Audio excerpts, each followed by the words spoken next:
All right, now take a look at the LC circuits, which is inductive capacitor circuits.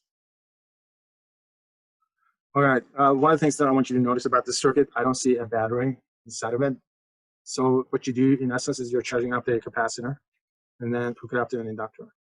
And then something interesting happens. All right, so what's going to happen is now this is charged up, and notice that the opposite charge plates, opposite charge regions are connected to each other through a wire, which houses an inductor in it. So what's going to happen is the current is going to flow this way, and then it's going to flow the other way. So this thing is just going to oscillate back and forth. This is known as an oscillating circuit. All right, so the current is going to build up through the inductor, and then it's going to charge up the opposite end. So this is going to become positive charge. The other section is going to become negative charge. And then now the charge is flowing in the opposite direction. And then the inductor is going to slow it down, and then this end is going to get charged up. All right, so this is known as an LC circuit. So this thing is going to oscillate back and forth. One place is getting positive charge, and then the current is going to flow in the opposite direction. The upper place is going to become negative charge, and now the current is going to flow in the opposite direction. And then it's once again the capacitor is going to keep being polarized back and forth and back and forth. Top is getting positive charge, negative charge, positive charge, negative charge. And so, which means that the current is going to keep flowing this way and that way. Okay. So when the current is flowing this way and that way, notice that the energy is going to be stored within the capacitor at some point. And then when the current starts to flow, the half of the energy is going to be stored within the inductor in the form of magnetic field. So that at first energy is stored within the electric field, and then half of it becomes stored in the magnetic field, and then all of it becomes stored in the magnetic field. And notice that this energy is conserved, so there's conservation of energy in this case. So the amount of energy stored within the electric field becomes stored inside the magnetic field, and then it gets stored within the electric field again. So it switches back and forth. Here's energy stored in the magnetic field. Half of it is stored in the magnetic field. All of it is stored inside the electric field. All right, so which means that this turns into an oscillating circuit or alternating circuit. It's the same thing. So we got the LC circuits. So what's happening here is the current is going to go this way, and then the current is going to reverse direction, and then it's going to go this way again. All right, so which means that the circuit is going to oscillate back and forth and back and forth. It's an oscillating circuit, just like a pendulum. So what is the total energy of this circuit? Right here, all the energy is going to be stored inside the capacitor. So this is the amount of energy stored inside the capacitor. Right here, all the energy is stored inside the inductor. So this is the amount of energy stored inside the inductor. When the energy is stored inside the inductor, it's going to be stored within the magnetic field. When the energy is stored inside the capacitor, it's going to be stored inside the electric field.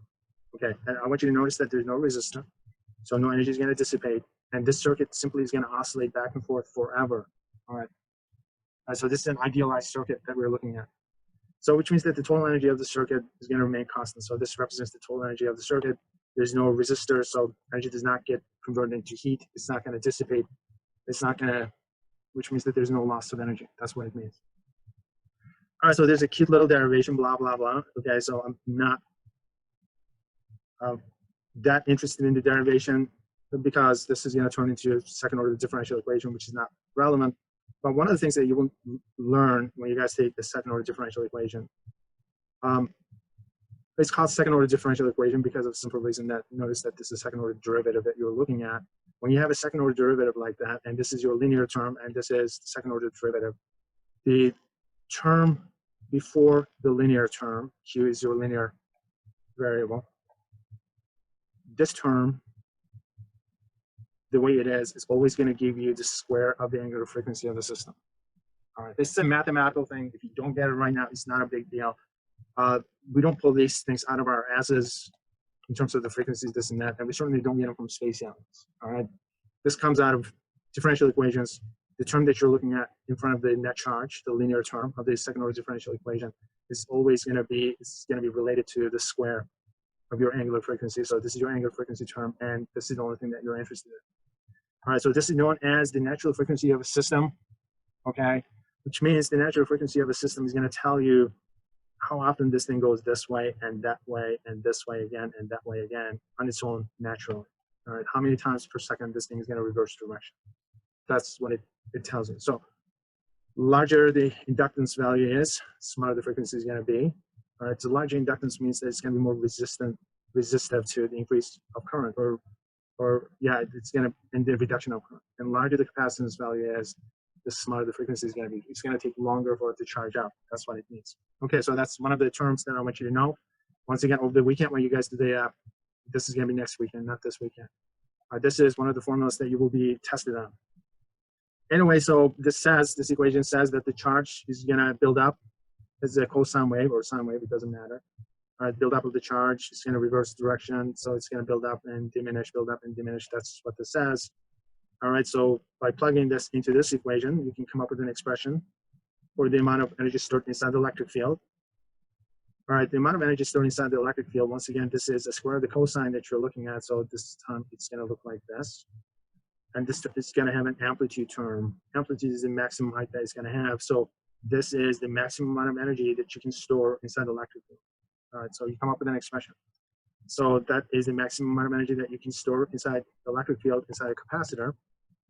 Now, likewise, energy stored in the inductor. All right, so there's a simple derivation, but I'm not interested in details. So the current value, whatever it is that you find, needs to be plugged into that equation. Eventually, you come up with an equation that looks like this. This time, this is a sine squared.